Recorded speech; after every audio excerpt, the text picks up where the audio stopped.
সাভারের ধামরাই উপজেলার প্রবীণ নিবাস ও সাভার আক্রাইনের খনিজ নগরের আস্থা নিবাস বৃদ্ধাশ্রমে ব্যতিক্রমী এক মানবিক আয়োজন করল স্বেচ্ছাসেবী সংগঠন আমরা সবাই রাজা।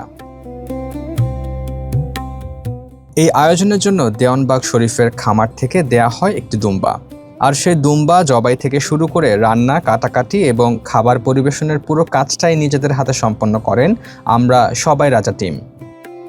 এখন ঘরেই হবে বিয়ে বাড়ির পোলাও, যদি থাকে আকিজ এসেনশিয়াল সুগন্ধি চিনি গুঁড়া চাল। দিনভর স্বেচ্ছাসেবীদের ব্যস্ততা আর ভালোবাসায় মুখর ছিল পুরো বৃদ্ধাশ্রম। বিশেষ করে এই আয়োজনে আনন্দ এবং আবেগে ভরে ওঠেন প্রবীণ মায়েরা।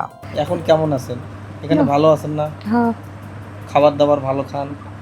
সব সময় খাওয়া দাওয়া ভালো খান যায়, যে সময় সেটা সময় যারাই করে। বর্তমানে আমাদের দেখাশোনার মধ্যে আছেন প্রায় 12 জন, আর আমাদের প্রায় পরিবার ফেরত দিছি আমরা আর কি। আমাদের রাস্তা থেকে যারা পড়ে থাকে তাদেরকে আমরা নিয়ে আসার পরে পরিবারের কাছে ফেরত দিছি প্রায় 6 জনকে, যাদের হচ্ছে পরিবার আমরা খুঁজে পাই এবং তারা আমাদের সাথে যোগাযোগ করেন এবং আমরা আমাদের ফর্মালিটি মেনটেন করে তাদেরকে আমরা পরিবারের কাছে ফিরিয়ে দেই।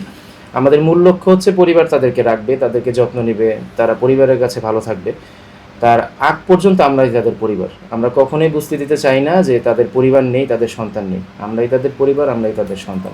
আমরা সবাই রাজা টিমের অলি আহমেদ জানান, সমাজের অবহেলিত প্রবীণ মানুষদের পাশে দাঁড়ানো এবং তাদের মুখে হাসি ফোটানোই এই উদ্যোগের মূল উদ্দেশ্য। রুমান আকন, বাংলাদেশ প্রতিদিন।